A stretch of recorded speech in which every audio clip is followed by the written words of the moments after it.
Cultura Geral. Apoio. UniBH, Vestibular 2021. Prova 28 de novembro. Inscreva-se. Caixa de Assistência OAB Nova Lima. Caminho seguro para os advogados de Minas Gerais. Instituto dos Advogados de Minas Gerais. Mais de 100 anos produzindo conhecimento, igualdade, fraternidade e liberdade.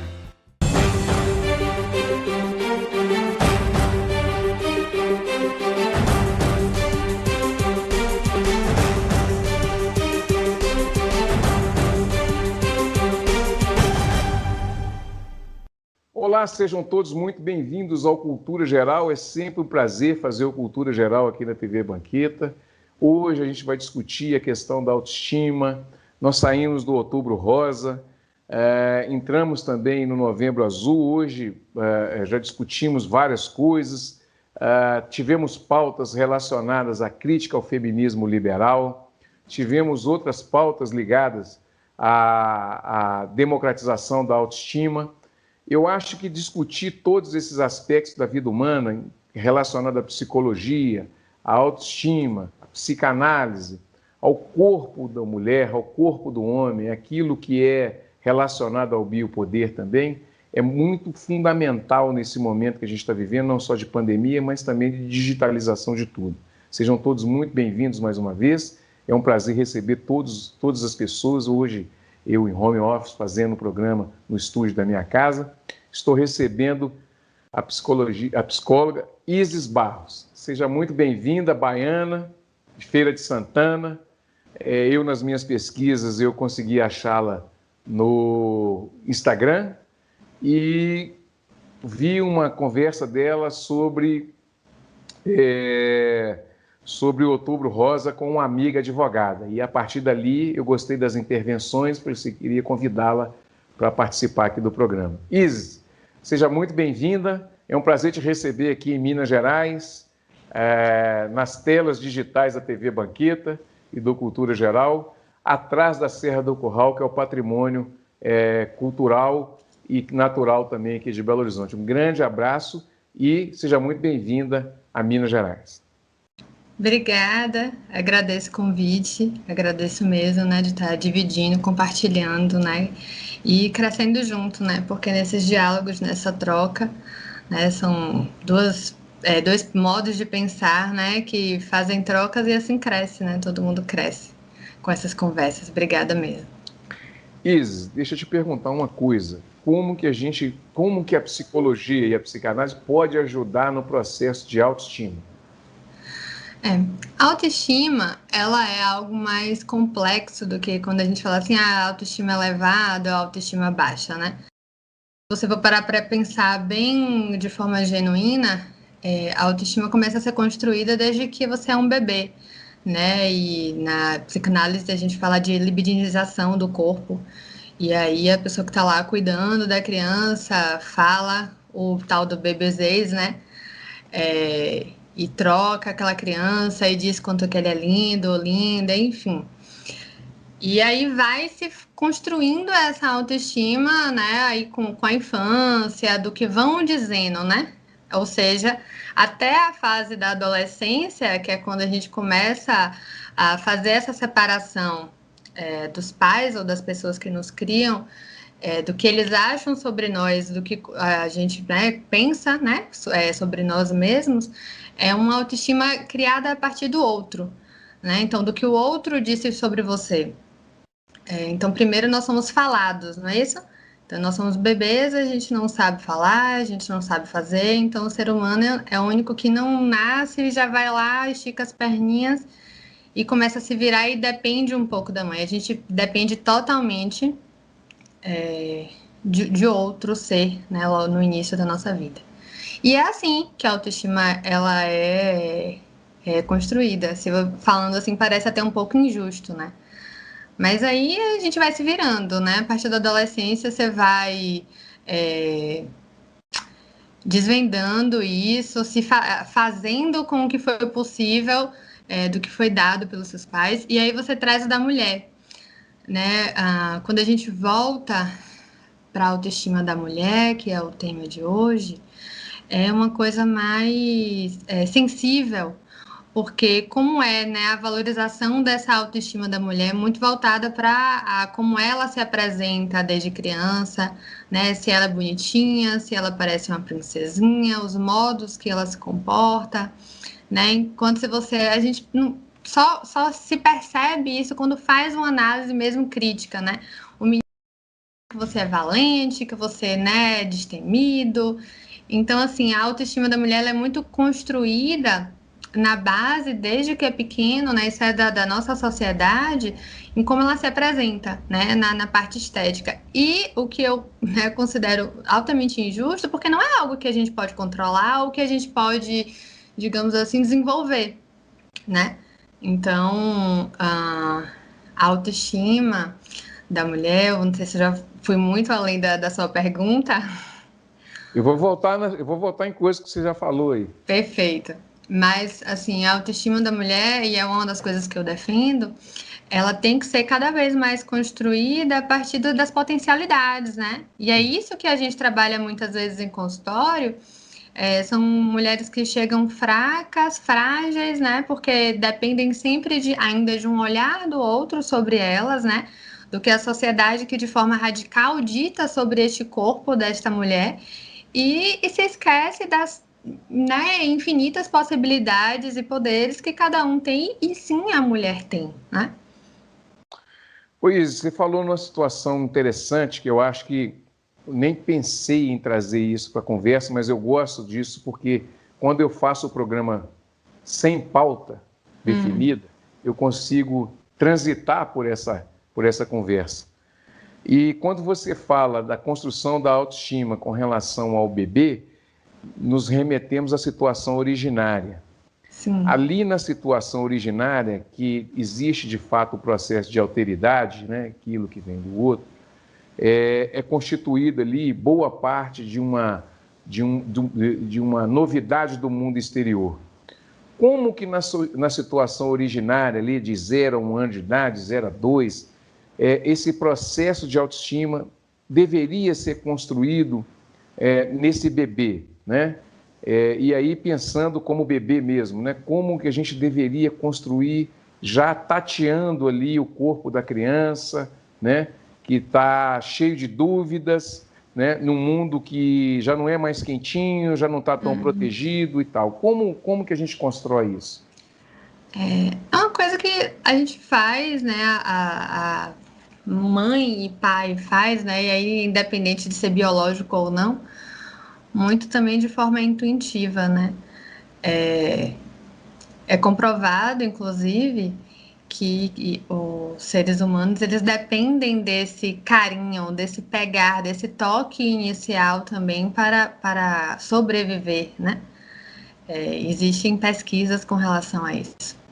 Então é nessa simplicidade mesmo, né? Desse toque, quando você fala 0 a 1 ano e meio, é nesse falar, no que a gente fala pela criança, o quanto que ela é amada, linda, e aí a gente vai trocar uma fralda e dar um beijinho na barriga. São coisas que a gente não... a gente reproduz, né? A gente reproduz, falo a gente dos que eu vejo, né? Porque sua pergunta parece que, assim, existe uma maneira certa de fazer, né? Me pareceu um pouco nesse sentido. Mas cada um faz de um jeito nesse período. Tem mães, mulheres, né, aí falando que são mais do tati-bitate, de falar com a criança, mas tem outras que não conseguem fazer tanto, né, esse tati-bitate de falar o bebezês aí, e vão começando a se haver um pouquinho depois. Eu lembrei de uma entrevista que eu vi daquela chefe famosa do MasterChef, meu Deus, Paola, eu acho o nome dela. E aí ela fala que ela só conseguiu se conectar mesmo, né, e ter essa troca com a filha dela quando a menina começa a falar. Que aí é mais ou menos o que 1 ano e meio, por aí que você começa, a criança começa, né, a falar algumas palavrinhas mais. Então você imagina, Se você me pergunta de certo ou errado, eu posso afirmar, dizer que essa criança não teve o corpo libidinizado, ou que ela não construiu uma autoestima de forma ideal ou correta? Não posso, porque eu não sei dizer o que foi que ela fez, o modo dela fazer também que construiu, né, isso tudo nessa criança. É uma entrevista muito interessante, porque existe essa tentativa também do nosso tempo de dizer as formas, né? De serem feitas as coisas. Tudo existe uma forma certa de fazer, mas não tem, né? Não tem mesmo. Como trazer esse contexto da formação da autoestima, essencialmente da mulher, quando a gente tem uma sociedade que ainda é patriarcal, que ainda é machista, e a gente estava falando disso antes da gente começar a gravar, como o machismo provoca um sofrimento para aquela que sofre o ataque, mas para aquela também que reproduz o ataque, porque dentro dos processos inconscientes isso reaparece de várias formas. Então, como que trabalha isso, como que trabalha essa condição hoje em um mundo em que, primeiro, está digitalizado, segundo, nós temos um processo também de pandemia no ar, e a gente está percebendo assim, vários contextos, né, da sociedade brasileira em que o machismo aparece com muita força através da violência, o aumento da violência contra a mulher, vários tipos de coisas acontecendo, a mulher também perdendo o seu espaço de trabalho, ela está tendo que dar conta de tudo aquilo que às vezes ela saía para trabalhar e agora ela tem que ficar dentro de casa, então ela tem que dar conta da criança, do emprego, das reuniões virtuais, de tudo que está acontecendo. Como é que a gente trabalha essa autoestima, Isis? Eu diria... porque é uma pergunta assim, como a gente trabalha essa autoestima? Primeiro, eu diria que descolando essa autoestima de um físico, né? De um físico, assim, né? Da nossa carcaça. Como a gente está, né, num período muito extremista, né? Quando eu falo isso, eu falo assim, mas a pessoa não vai se cuidar, a pessoa não vai, né? Não vamos fazer o 8 ou 80. Mas a descolar é muito comum você ver um homem que não está nos padrões, né, estéticos aí, mas tem uma autoestima super elevada, né? E na mulher, na contramão disso, é mais difícil você ver essa realidade, né?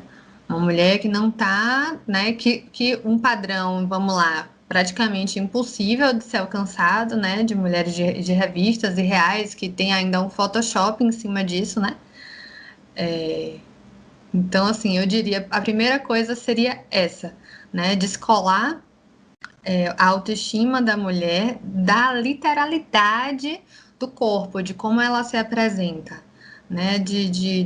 Assim como o homem faz com muita mais naturalidade, porque ele vem sido acostumado a fazer isso há milhões de anos e a autoestima dele não está colada necessariamente a como ele se apresenta, e sim a potencialidade que ele tem. Então, né, desenvolver isso. E é um exercício, porque é uma coisa que é milenar de estar se acostumada, né, do modo de fazer, né? Então, assim, a mulher, ela tem... aí você fala assim, mas fulano tem os padrões estéticos aí, mas não tem autoestima alta, né? Porque não diz sobre isso, né? A autoestima, ela não tá... a autoestima não é igual a padrão de beleza. A autoestima está atrelada, né, às nossas crenças sobre nós, né? Do quanto nós podemos, do quanto nós somos, né, capazes. E isso também não é uma coisa que é permanente e imutável todos os dias, né? Então, não é todo dia que todo mundo se acorda falando que eu sou o máximo. E aí tá para para todos, né? Não só para as mulheres. Tem dia que tá ao máximo, tem dia que é, né? Então, pensei em um palavrão aqui. E, enfim, e é isso. É no dia a dia. Mas se a gente for falar de mulher, é isso, né? Tentar, que é esse movimento, né? Eu vejo nesse momento de pandemia, duas coisas acontecendo assim muito em paralelo. Que uma seria esse movimento, né, com o movimento do corpo livre, né, de você se aceite como você é, se cuide, mas se ame, cada um é bonito dentro da sua individualidade.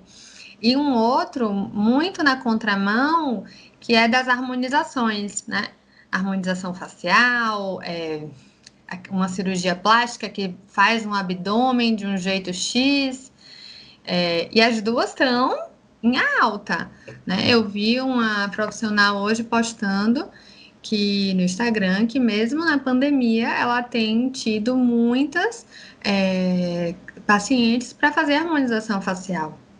Então, as pessoas estão se havendo nesse período com as suas fraquezas, né? Com as suas fragilidades.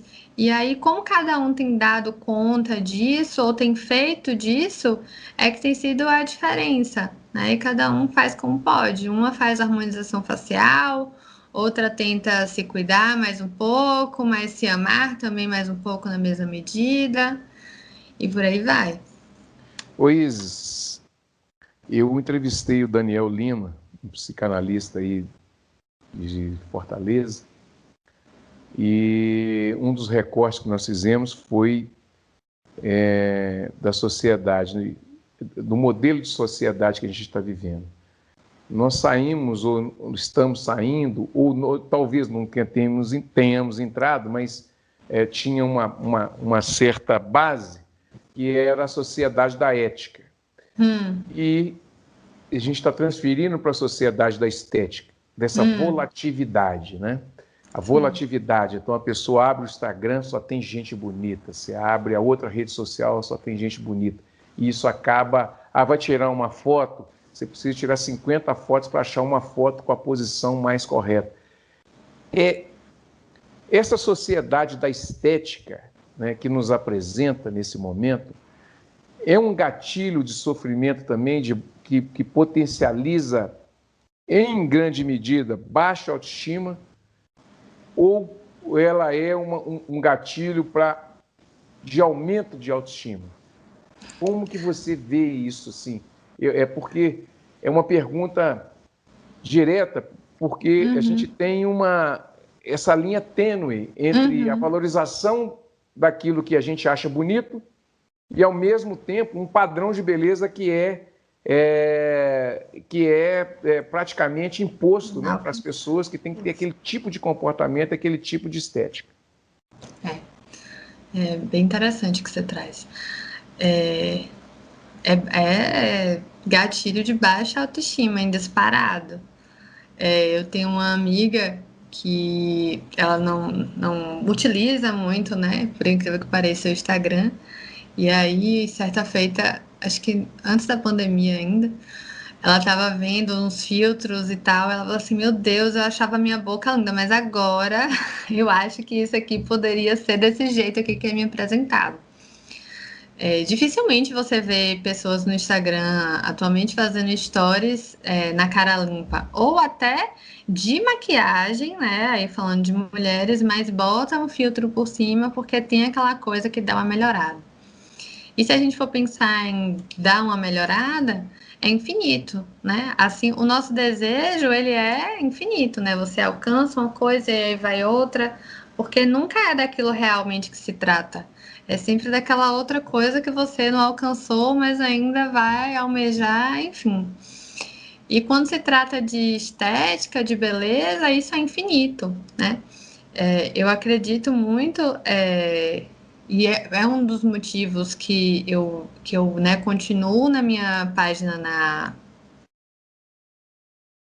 Inclusive, eu fiz um vídeo um pouco disso hoje, né? Que eu tô meio cansada, essa coisa de Instagram, de rede social e de telas, né? O tanto que isso consome o nosso período, E aí eu fiz essa reflexão a que custo? Mas, enfim, e a rede social faz muito isso com os jovens. Adolescentes, hoje em dia, que entraria em várias searas, né? Mas, enfim, que se sexualizam muito cedo e que fazem se pensar se são bonitas ou se deveriam fazer muito cedo, né? Se você parar para analisar adolescentes da geração onde não havia Instagram, são meninas, né? Pessoas que se apresentam com cabelo natural, sem maquiagem, porque não se colocava maquiagem para ir para a escola. E aí a rede social e os filtros, que acho que, se eu não me engano, veio, na verdade, foi do Snapchat, não foi uma coisa nem que veio do Instagram, né? Uhum. Vai fomentando isso. E aí vai trazendo o quê? Mulheres, porque são características mais de uso desses filtros por mulheres, inseguras muito mais cedo, né? Se perguntando se o cabelo deveria ser diferente, se a pele deveria ser assim assado, como deveria ser a minha boca ou o meu nariz.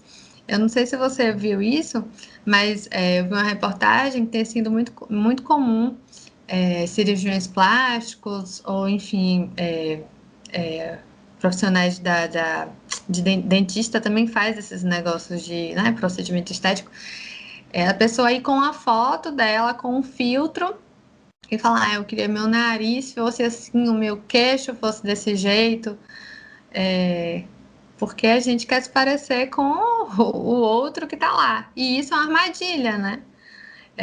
Eu tento, não é uma armadilha fácil de não cair. Eu que estou na rede social trabalhando com isso, eu vou te falar, eu faço porque eu tenho que ter uma ética, né, do que você falou, com o que eu prego. Mas que é muito fácil você deslizar uma tela lá e você, de repente, aquela espinha que estava no meio da sua testa sumir ou na sua pele ficar... É muito fácil. Mas é uma armadilha muito perigosa e que a gente tem que ter cuidado, né? No que é que a gente está fazendo. A gente tem que vigiar. Não tem jeito. Você falou em vigiar, vou pegar um recorte na sua última fala. É o seguinte, Foucault, ele trabalha ele trabalha em vigiar e punir, trabalha também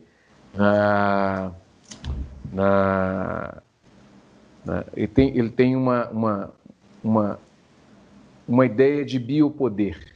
Sim. Então, o Estado controla até hoje aquilo que os nossos corpos podem fazer. Quando ele começa a estudar, ele fala que, em 84, me parece, um documentário que eu vi dele, que as crianças estariam entrando para a escola mais cedo, seriam colocadas nas escolas mais cedo. Por quê? Não se tratava mais, e aí é um entendimento que eu tive, de vigiar só os corpos, mas também de conduzir as mentes das pessoas, né? Me parece que, quando eu discuto isso aqui no programa também com Daniel Amar Pérez, me parece que essa ideia das corporações que hoje valem mais do que os estados, né? O Google, Facebook, as redes sociais, que também é produto do capital, da globalização, que é produto do neoliberalismo, introduz essas ferramentas, né? E a fragilização, aí eu busco lá atrás, por exemplo, por que tira a mulher do cuidado da criança? É porque você tem que colocar ela numa instituição de ensino desde novinha, e quem vai fazer esse processo de alteridade na sua completude é a instituição com uma metodologia educacional lá que o Bourdieu vai tratar, né, da formação do sujeito, e que pode ser agostiniana, pode ser pistalozziana, o que for, mas, inclusive, o Daniel Lima fala que até o campo do braço ali, né, da mãe, é um escudo de proteção. E quando você coloca num berçário, ela não tem essa proteção, ela tem um berçário. Então, são mentes que vão sendo introjetadas ou ficam até vazias. quando eu busco isso, e falo dessa sociedade da estética, eu tento fazer uma correlação com isso. Pensar que isso é introjetado lá atrás, será que isso na formação da criança, essa busca da perfeição, essa busca dessa coisa que ela não tem, não seria uma falta lá na formação? Poderia ser? Isso aí é um questionamento que eu faço, Isis. Mas trazendo para a gente pensar, isso poderia acontecer? Você fala, eu me perdi na sua pergunta, você fala assim... Isso tudo pode ser um objeto de falta, alguma coisa que faltou lá atrás e aparece como recalque, aparece agora como uma forma de completar aquilo que foi projetado lá atrás, que foi criado Aí lá você atrás. traz com relação à ausência dessa mãe nesse início dessa criação, é isso que você fala? Isso. Você acha que pode ter a ver ali alguma coisa que faltou ali atrás e que aparece agora com essas coisas de filtro, de distração, de desejo de ser aquela figura ali, aquela fotografia perfeita? Será que a gente pode trazer para cá? Eu acho, do que você fala aí, pensando, né? A gente nunca pode afirmar, né? Fazer essa correlação assim tão direta quando se trata de indivíduo, porque existe uma coisa assim muito especial e única do ser humano, que é a insondável decisão do ser, né? Então, cada um se avê e lida de uma forma com as questões que são aí impostas, né? Desde cedo, como você está falando. Então, assim, a gente não pode afirmar que A foi igual a B no futuro. É importante, sim, que sejam geradas faltas, né? Na criança. Eu acho que a questão maior que a gente tem quando, né, uma mãe é afastada de uma criança, como você está falando aí, de maneira precoce, seria aí nesse vínculo, são outras questões que a gente poderia pensar. A mulher, hoje em dia, quando ela tem um filho porque ela quer ou porque a sociedade diz que ela tem que ter um filho? Eu abriria para outras questões, assim, nesse sentido. E aí ela vai e coloca no berçário, e quando ela chega em casa, ela não vai fazer essa maternação, porque, né, ela já está cansada, e aí, né, ela já não. Ela queria ter um filho, é diferente, né? Você querer ter um filho do que você querer ser mãe. Mas aquela pessoa que quer ser mãe já vai chegar em casa, e se ela necessariamente mesmo precisou deixar num berçário, já vai fazer essa maternidade de uma outra forma. Eu acho que aí, linkando com essa sua, né, questão que você trouxe, seria muito mais de como essa mãe lida com a criança, que ela deixa ou não no berçário cedo, do que qualquer outra coisa. Para além disso, eu diria que a permissão, né, dessas crianças estarem com essas telas muito cedo, que ocasionariam essas coisas aí que você está falando, né? Dessa falta, dessa necessidade de perfeição, né? Do que se mirar, né? Porque eu não sei se você ouviu falar do Dilema das Redes, que saiu na Netflix. É bem interessante, né? Eu assisti assim com um olhar bem crítico, e aí as pessoas elas falam, né, que elas não dão a celular, acesso à rede social. Se eu não me engano, teve um que até falou assim que ela só daria depois dos 15. Você me pergunta assim, isso é possível? Eu não sei, minha filha tem só 1 ano e 8 meses ainda. Eu te conto depois com quantos anos eu dei um celular a ela com acesso à rede social. Mas é isso, cada pai vai lidando da sua forma, né? Mas que não é benéfico. Isso a gente pode ter certeza e dizer, é benéfico uma criança de 5 anos está se vendo de uma forma adulta, né? Porque com boca, cílios, maquiada, se traz algo de positivo, e isso é uma coisa que sim, dá para a gente afirmar, não é positivo, né? É só negativo. Outra coisa que eu queria te perguntar, assim, dos gatilhos de ansiedade, assim, como que essa volatilidade que a gente está vivendo traz ansiedade à tona? Essa também, dentro desse campo da estética também, e dentro da experiência que você já tem de consultório e tudo, como que isso traz uma ansiedade, né, para as pessoas e como é que isso prejudica também a autoestima? Ansiedade no sentido da gente ansiar e desejar alguma coisa e viver nessa expectativa do futuro, atrelando, né, a tudo isso que a gente já falou até então, tá muito ligado. Porque quando você pensa que sempre o corpo ideal é aquele que você não tem, é um que você está galgando ou não, né? Você só deseja ele, mas está lá naquele lugar de, tipo assim, satisfação, vamos colocar assim. Sim, aumenta a ansiedade, pode aumentar muito a ansiedade, porque você fica parado naquele lugar né, precisar ter alguma coisa, e aí, falando, né, em sociedade do consumo, precisar adquirir, né, quantos produtos a gente tem, né? Remédio, tratamento estético, a academia, a roupa, enfim, né? O produto do cabelo.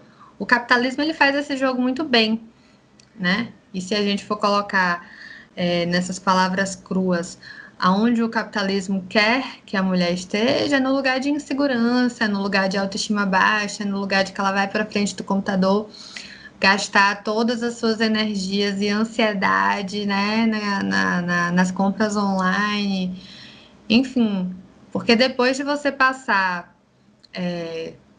e é isso o Dilema das Redes fala, né, de quanto mais você passa, você fica lá passando aquela telinha, de repente você já passou 30 minutos, então depois de você passar lá 30 a 40 minutos vendo pessoas irreais, né? E você acaba acreditando que todas elas estão felizes e tendo uma vida perfeita e curtindo o melhor momento e você não. Você fica como? Se você acredita nisso, ansioso, com baixa autoestima, pensando que o que você está fazendo, né, é uma porcaria e que você deveria estar fazendo outra coisa, vivendo outra vida. Como você trouxe, né, gatilho, essa palavra que está tão na moda, mas é um gatilho para esse, né, bando de sentimento aí que é uma merda. Muito bom. Isis, a gente precisa pensar e trazer, principalmente na formação hoje eu estou trabalhando muito com a formação, que eu acho que quem está mais adulto, eu acho que todo esse arcabouço de discussão vem à tona, né, e a pessoa consegue se orientar. Mas na formação do indivíduo, na formação dessas crianças, desses adolescentes, dessa turma que está vindo, é importante esse tipo de diálogo, esse tipo de educação, esse tipo de formação, né? Por exemplo, O Dilema das Redes, que é um documentário que está lá no Netflix. Todo mundo comenta, mas trazer isso para as crianças assim, que já têm uma formação, já conseguem entender um pouco mais e dialogar, voltar a esse campo, dar um passo atrás, né? Os pais têm que dar um passo atrás e dialogar com essas crianças. Olha, vamos assistir isso aqui juntos, vamos debater, vamos discutir, porque as crianças hoje também intelectualmente têm condição de fazer isso. Seria um bom caminho? Sim, com certeza. Algumas perguntas a gente pode, né, de fato, sim. Sim, com certeza, porque assim, muitas vezes você não vai colher o fruto imediato daquela conversa, né? Talvez você não seja entendido naquele momento, ela não consiga fazer a associação que você tentou demonstrar com né, o documentário, mas é o caminho, com certeza, da conscientização até para os adultos, né? Porque se você não entende, se você não raciocina o que é que você está fazendo, você vai no automático e você vai sendo levado aí na manada, sem saber muito para onde você está indo, por que você está sentindo o que você está sentindo. Mas principalmente nessa geração que está sendo criada com tudo isso aí, sendo comércio, né? Porque isso é o interessante também que traz, né, nesse documentário. Que os usuários, eles não estão mais ali simplesmente para encontrar amigos e dividir fotos, trocar fotos, né? As pessoas viraram comércio na mão dessa rede. Então, assim, ok, você vai utilizar, beleza, tem muitas coisas positivas, né, no Instagram, a gente não pode denegrir como um todo, mas precisa saber utilizar, né? E quem, se não os pais, né, a família, para orientar, limitar, né, dizer o que é certo ou não é para essas crianças, esses jovens a informação. A gente está chegando à parte final da entrevista. Eu tenho que também te liberar, porque você é mamãe, o nenenzinho está esperando. Mas eu queria, antes da gente terminar, falar um pouco sobre desejo e autoestima. Como que a gente trabalha essas duas coisas e o que você pode nos dizer. Não vou fazer minha pergunta tipo tese, não, tá? Como que nós podemos trabalhar essas duas palavras, desejo e autoestima? Desejo e autoestima. Desejo é algo muito complexo, né? Tem um livro de George Forbes que ele tem um título, né? Você quer o que você deseja? E aí, de cara, ele já mostra que o desejo não é algo tão simples assim. E aí, talvez só mesmo uma psicanálise, você aí ir para cada um, para o seu analista, ver o que você deseja, se você banca realmente esse desejo, ou então bancar de fato, né? Porque muita gente, por estar aí alienado, eu diria, a essa sociedade, fica alienado ao desejo do outro. E associando isso à autoestima, seria assim: quanto mais você banca o seu desejo, você sabe para onde ele está indo, mais seguro dessa autoestima você vai estar. Eu acho que seriam os dois aliados num caminho, né? Não é uma coisa assim tão fechada que você consegue saber de um dia para o outro, né? É um caminho, assim como a vida, que você vai aí descobrindo o que você deseja e num momento da sua vida e depois no outro, mas ninguém é o mesmo todo dia, né? Então é esse caminhar aí de mãos dadas, mas se perguntando sempre, né, para onde você está indo, o caminho que você está levando, por que você está do jeito que você está, o que você está fazendo. Eu acho que é um pouco isso, esse tipo de conversa que você está trazendo, está fomentando, é muito interessante por causa disso, né? Faz pensar, faz refletir, né? O que temos feito, para onde temos ido, o que temos desejado. É isso. Isis, para a gente terminar, qual a mensagem que você deixaria para as mulheres, principalmente nessa situação que a gente está vivendo e vivenciando, né? Não só de pandemia, mas também com um aumento substancial da violência contra as mulheres, essas pautas que são divididas, né? Então a mulher está dentro dela. Eu lembro que você deve ter ouvido falar aí da Duda Salabert, que foi a primeira mulher trans, né? É a primeira mulher trans, a mulher trans mais votada vereadora de Belo Horizonte da história. E uma vez a gente, numa entrevista aqui, foi a primeira entrevista que eu fiz com ela de 4. E na primeira foi muito interessante que ela comenta o seguinte: olha, tem coisas que não são lidadas, né? Então, o negro, ele precisou brigar para acabar com a escravidão. A mulher, ela precisa até hoje brigar para ser reconhecida como ser humano. A qualidade de ser humano não é lidada, é isso que ela falou. Né? Você precisa conquistar, né? E essas ditas minorias que são colocadas, né, e a mulher também está dentro, né, dessas colocações, tem a ver com essa frase, mesmo que não seja questão da humanidade especificamente de homem e mulher, mas dos direitos e das garantias fundamentais que elas têm e deveriam ter, como todas as outras pautas identitárias estão buscando, né? Então, qual a mensagem que você deixaria para as mulheres de forma... Nós usamos muito empoderamento em um determinado momento da nossa sociedade, há pouco tempo atrás, e hoje a gente tem utilizado muito de pertencimento, né? Como que a gente traz essa conversa e qual mensagem que você deixaria para as mulheres antes da gente terminar? Legal, muito legal essa colocação dela, bem pertinente. E é interessante que você fala assim, a condição, qualidade de mulher, de ser humano, não, qualidade de ser humano, né? Isso. Ou seja, não é uma coisa que foi dada, né, e sim conquistada. Eu acho que eu falaria assim, que é algo que eu falo para mim também, né? Algo que poderia ser dito para mim também. Todo dia a gente tem que conquistar, né, a nossa condição de mulher, o que queremos ser, né, dentro desse ser mulher, porque cada um aí vive uma realidade totalmente diferente. Falamos de mulheres que são mães, que são vós, que não querem ser mães, né, que querem trabalhar fora de casa ou que querem ficar em casa com os filhos, que são magras e não vão engordar, que são gordinhas e por causa da genética não vão ser magrinhas, enfim, individuais, únicas. Então, assim, dentro do seu ser mulher, qual é a sua melhor versão? E a melhor versão não seria o ideal idealizado por outra pessoa, e sim o seu, né? Qual é, Isis, né? A minha melhor versão dentro do que eu sou hoje de profissional, que eu gosto de ser, de mãe, que eu gosto de ocupar esse papel, esposa, enfim, disso tudo, né? Conseguindo ter qualidade de vida.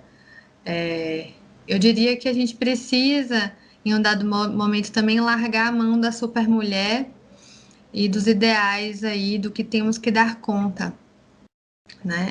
Dentro desse, qual a sua melhor versão, fica também coisas que você vai deixar por fazer num dia e tá tudo bem, né? Se conseguir fazer amanhã ou não, depois, e aí vai indo a vida, né?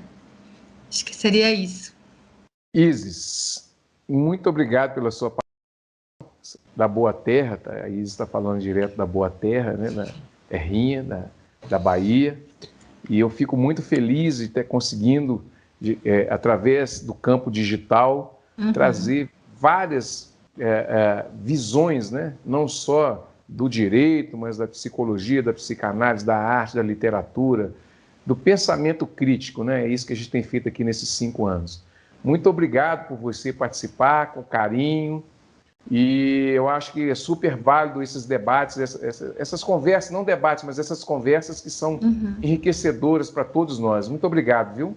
Obrigada a você pelo convite, né, pela troca, e espero que as pessoas curtam o nosso bate-papo. Obrigada. Por nada. Bom, gente, chegamos ao final do Cultura Geral. Um grande abraço a todos vocês e amanhã estaremos de volta com um programa super especial. Um grande abraço e até amanhã, se Deus quiser.